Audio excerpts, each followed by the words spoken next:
Tá todo mundo aí querendo saber para onde vai o preço do ouro, né? O ouro subiu mais de 100% nesses últimos meses e o Rodrigo ele é o presidente da Aura Minerals, que é a maior mineradora de ouro, talvez na América Latina.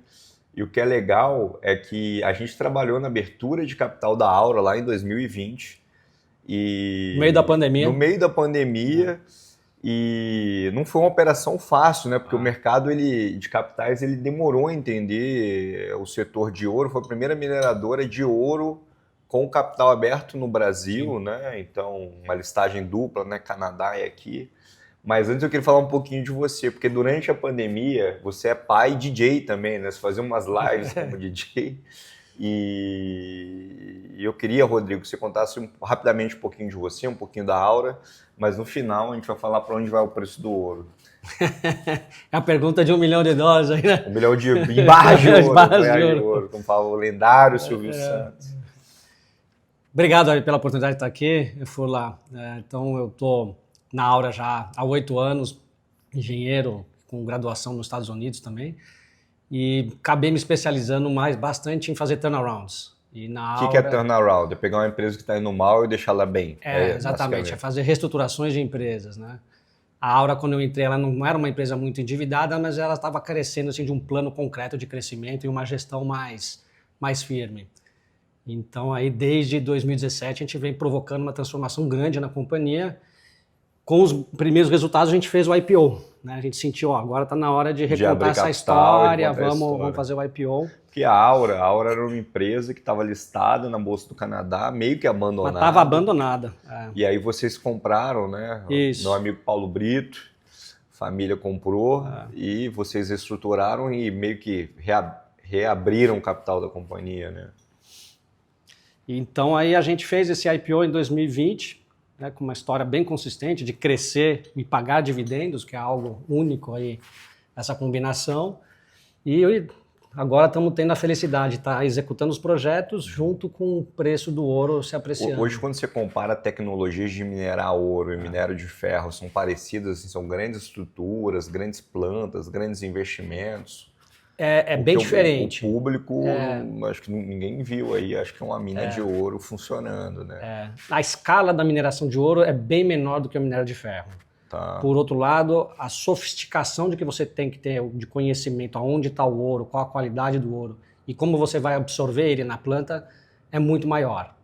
E como é que transporta o ouro? É verdade que depois você minera, às vezes levam até de helicóptero para poder risco de roubo, essas coisas? É mais por uma questão também de custo de logística, né? Porque o valor agregado é tão alto do produto que compensa fazer o transporte que aéreo. o transporte a gente exporta, né? O ouro vai para os aeroportos internacionais, depois exporta para as refinadoras que vai estar na Suíça, Estados Unidos, e o custo de logística não é nem 0,5% do total. Entendi. Então, para ganhar tempo, você faz ele, maioria via aéreo.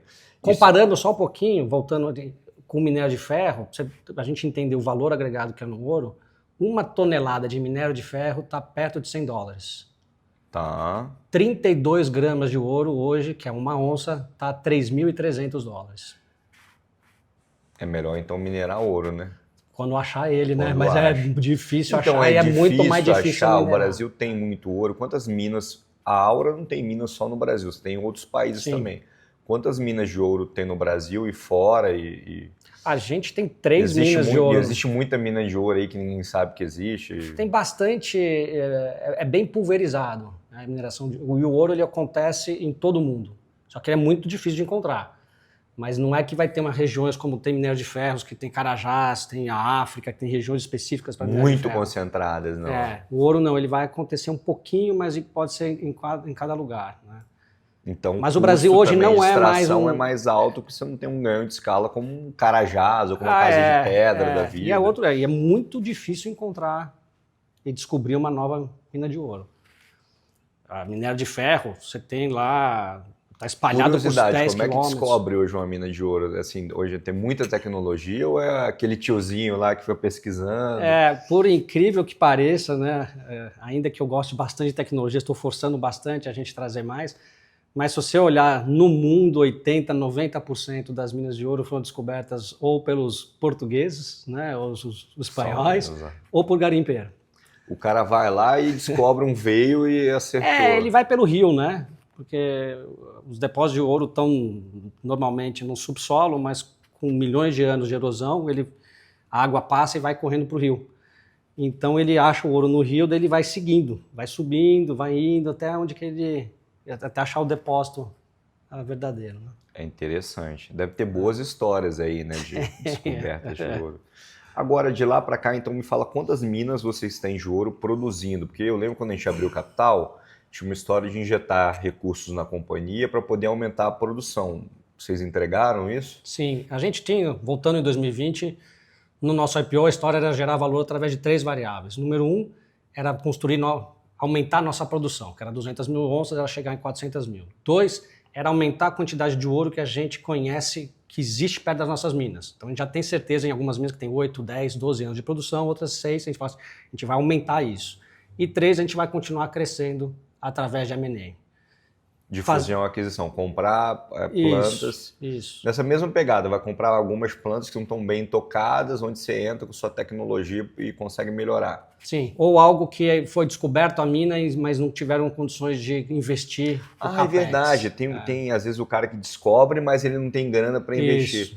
Me dá uma ideia, assim, quanto que gasta para começar a explorar decentemente uma jazida de ouro? O nosso business não é de descobrir novas minas de ouro. Tá. A gente gosta de entrar já algo que já está bem descoberto. Né? Que são perfis de riscos diferentes, perfil de investimento e conhecimento diferente. O cara achou, está levemente explorando, precisa chegar um cara profissional com capital igual você. Quanto que você gasta para pegar algo que já está ali no início para poder botar na... Para descobrir uma mina de ouro, pode variar, mas não pode chegar a 50 milhões de dólares. Não para descobrir. Descobriu, o cara tem lá, mas ele precisa de um cara como você para investir. Aí quando chegou para investir, qual é o tamanho do cheque? 200, 300 milhões de dólares. De dólares. Então R$1 bilhão para poder colocar o negócio para funcionar. Na escala que a gente opera. Né? R$1 bi. Que é o que a gente acabou de investir em Borborema, no Rio Grande do Norte. No Rio Grande do Norte vocês investiram R$1 bilhão. Bacana. Bacana, é bastante dinheiro. Então, uma empresa que é listada em bolsa, tem acesso a capital, é um grande diferencial para você consolidar esse mercado e crescer cada vez mais. E hoje, então, são quantas minas no Brasil? A gente tem 3 minas no Brasil. Que ficam aonde? Uma no Mato Grosso, uma no Tocantins e essa terceira agora aqui no Rio Grande do Norte. E quantos quilos de ouro vocês extraem? Né? Eles falam onça, mas eu não entendo onça. Uma onça são quantos quilos? Como é que cerca de 30 gramas. Uma onça são 30 gramas. Entendi. Então, 270 mil onças, que é o que a gente fez no ano passado, vai dar perto de 7 mil quilos. Então, 7 mil quilos de ouro no ano de 2024. Isso. É ouro, hein? Dá para fazer um monte de joia, de cordão, de anel. Mas é que ele é muito pesado. Ele não ocupa muito espaço, não. Curiosidade, Furlan, se você juntar todo o ouro que foi produzido no mundo, desde aí das épocas dos egípcios, não dá 2 piscinas olímpicas. Todo o ouro que foi produzido no mundo, desde a época do Egito, caberia em 2 piscinas olímpicas. Interessante. É raro? É raro, é difícil. É raro. Rodrigão, então vocês estão no Brasil com 3 estados, mas vocês estão fora do Brasil também. Sim. Aonde que vocês estão? A gente tem uma operação de cobre e ouro no México. Tá. E tem uma operação... O cobre também explodiu o preço, né? O que aconteceu com o mercado de cobre? Já fazendo um adendo para o mercado de cobre, é questão de veículo elétrico? Está vinculado a essa transição energética. 2, eu acho que está ocorrendo também no cobre, com a inteligência artificial, a necessidade de consumo de energia elétrica vai aumentar muito e com isso também impulsiona o cobre. Tem assim, a inteligência artificial, né, os servidores consomem muita energia. Né? O ChatGPT, eu estava vendo um dado, um dia de funcionamento do ChatGPT equivale a milhares de casas nos Estados Unidos ligados. Assim, é muita energia que gasta. Eu não tinha ideia, entendi. Então, cobre também é uma das vertentes. Então, aí a gente tem mais uma mina em Honduras. E fizemos uma aquisição recente, uma mina que já tem um depósito descoberto, mas agora vai precisar investir para colocar em produção na Guatemala. Tá. Então, e hoje como é que você divide essa produção? 270 mil onças, né, que são 7 mil quilos, quanto que é no Brasil, quanto que é fora? O Brasil está perto de 40%. Da produção. É. E é por isso que a sede da empresa é fora do Brasil? Ela originalmente foi uma empresa que estava na sede no Canadá, em Toronto, porque é onde lista-se originalmente, onde fica. Quando a gente começou a fazer a transição em 2017 com um projeto de reestruturação, a gente viu que Miami era muito mais bem localizado se você quer estar mais presente nas operações. Então, no Miami eu tenho voos de 2 horas direto para Guatemala, Honduras, exato. 5 voos por dia. Legal, legal. E Rodrigão, a gente chama ele de Rodrigão porque a gente também é amigo há bastante tempo, a gente se conheceu antes da abertura de capital da Aura e não foi fácil abrir capital da Aura, né, naquela época, porque a gente tinha que meio que mostrar para o mercado como é que era uma empresa que minerava ouro, né? E a ação desde a abertura de capital, pessoal, subiu quase 170%, se você somar os dividendos pagos pela companhia. E de lá para cá, durante a pandemia, houve uma expansão de base monetária, ou seja, os bancos centrais do mundo todo emitiram bastante moeda e você teve uma migração para ativo real, né? Apartamento subiu de preço, carro subiu de preço em um momento por conta de escassez, mas o ouro disparou, você teve uma migração de dinheiro para Bitcoin, né, para as criptomoedas. Para onde que vai isso? Assim, o ouro, por que ainda é considerado uma grande reserva de valor? E a tendência, eu tenho que perguntar, né? A tendência é continuar apreciando? Como é que você olha isso? Acho que, fazendo referência ao JP Morgan, falou no passado que a única moeda que existe no mundo é ouro. Todo o resto é crédito. Todo o resto é crédito, que é com base na confiança. É com base na confiança. Depois do padrão ouro, que foi eliminado, né, no Bretton Woods, né, que foi o acordo, né? É até legal vocês assistirem isso no YouTube. O fim desse acordo tem muito a ver com a dominância dos Estados Unidos, do padrão dólar, né? Acho que tem 2 coisas hoje presentes que eu não vejo como ser radicalmente reversível, que devem manter o preço do ouro elevado e é que não pode aumentar, né? A primeira é, com as consequências da guerra da Ucrânia com a Rússia, o mundo bloqueou todos os ativos da Rússia em dólar. Então a Rússia tem hoje mais de 300 bilhões de dólares confiscados por todos os outros países, inclusive a Suíça, que sempre foi muito neutra, confiscou os ativos. 300 bilhões de dólares, que é basicamente as reservas que o Brasil tem hoje. Então imagine hoje a alegria da China ver que está toda investida em dólar. Então existe um movimento dos bancos centrais diversificando o dólar para não ficar nessa dependência. Um dos grandes investidores dos títulos da dívida americana é o maior. É o governo chinês, é o maior. O que o Rodrigo está falando é que numa guerra comercial, para onde você vai fugir? Você vai ter moeda em ien? Talvez não. Franco suíço? Talvez uma parte. Vai, exatamente. Mas é que faça chuva, faça sol, o ouro ainda existe, né? E o ouro ainda ele é uma referência como valor.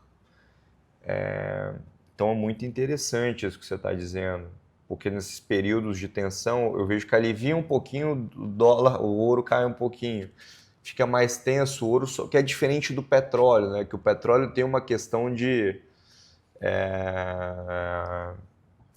crescimento econômico. Sim, né? O ouro então não você acompanha. Pode estar numa guerra econômica, mas se o crescimento econômico global diminuir, o petróleo vai continuar caindo. Né? Então, e foram descobertas N reservas por aí também. Então você diria que a tendência eu acho que o dólar dominou e vai continuar muito forte nos últimos 40 anos. Todo o surplus que a China tinha de trade, ela reinvestia em dólar. Todo excesso que a China tinha de exportação menos importação, ela investia em dólar. Agora, eu acho que ela não vai mais. Ela está procurando Outras alternativas. E aí, na Curiosidade. prática, ela compra o ouro seu e põe num cofre lá e deixa lá? É mais ou menos isso? Existe igual a gente vê no filme lá do Tio Patinhas, aquele cofre de ouro, essas coisas. Ah, tem. Tem o Fort Knox, que até o Trump está falando que quer fazer uma auditoria. Então, nos Estados Unidos tem um forte que guarda o ouro. Cada país tem os seus lugares que guardam, super seguro. Mas também podem guardar em Londres, Suíça, você tem vários lugares no mundo que você consegue. E ultimamente está tendo uma corrida física pelo ouro. Algo sem precedentes. Então os países estão chamando o ouro físico. Então eu tinha ouro depositado na Suíça, eu mando para cá que eu quero esse ouro. Eu vi um filme não, no YouTube, que mostrou um roubo de ouro no Canadá, que era um ouro que saiu de um banco que estava na Suíça e outro banco requisitou a reserva em ouro e nesse meio do caminho, depois descobriram, né, obviamente. Mas é muito curioso que mostra essas pessoas que querem ter quase o dinheiro debaixo do colchão. Para um investidor que não tenha nada do teu patrimônio atrelado em ouro, qual que é a diferença dele comprar o ouro e qual que é a diferença dele comprar uma ação da Aura? O ouro ele vai ter menos volatilidade no preço comparado a uma ação de uma empresa. Essa é a primeira diferença, porque a ação você tem todas as questões operacionais e a margem. Então, se eu tenho uma margem de 50%, o preço do ouro sobe 10%, a minha margem sobe 20%. Porque ela vai estar só sobre o deduzido o custo. Então, o ouro ele tende a ter uma volatilidade menor do que uma empresa que está produzindo. Por outro lado, uma empresa que tem seus riscos associados tende a oferecer, dependendo do valuation, das análises que cada um fizer, um upside maior. E também dividendos. Então o ouro ele tem um risco menor associado, não paga dividendos e vai ser menos volátil. Uma ação de uma empresa tende a ter uma volatilidade maior, tem um risco associado maior, que é o risco operacional. Por outro lado, pode ter crescimento, pode ter dividendo, vídeo que a gente... É correto eu falar que na corrida do ouro, você é o cara que vende a picareta? Acho que não. Eu vendo ouro. Você vende o ouro. Nós estamos minerando mesmo. 1 grama por tonelada que a gente processa, absorve, funde, exporta e vende ouro. Rodrigão, eu fico muito feliz desses anos aí, ver a evolução que teve a companhia, de fato as entregas que vocês fizeram, né? Assim, aí falando como investidor, a tese é muito boa, porque no nível de profissionalização e sofisticação de empresa, vocês estão em outro patamar. Então, pensando que cada vez mais novos investimentos deverão ser feitos em produtividade dessas minas que já existem. Sim. Você que é um veículo listado, que tem acesso a capital, você, sem sombra de dúvida, tende a ser o grande consolidador e ganhador desse mercado.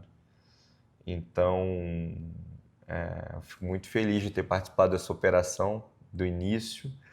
E muito bom te receber aqui em casa para tratar desse tema tão instigante que é o preço de ouro e te agradecer que você parou para poder vir aqui tomar esse café comigo. Obrigado, meu irmão. Obrigado. Amigos, esse foi o nosso papo com o Rodrigo Barbosa, que é o presidente da Aura Minerals. Um tema muito interessante que é o preço de ouro e como a tendência desse mineral nos próximos anos, dado essas tensões globais que a gente vive. Um forte abraço a todos e obrigado, Rodrigo. Em breve a gente faz outro update com vocês.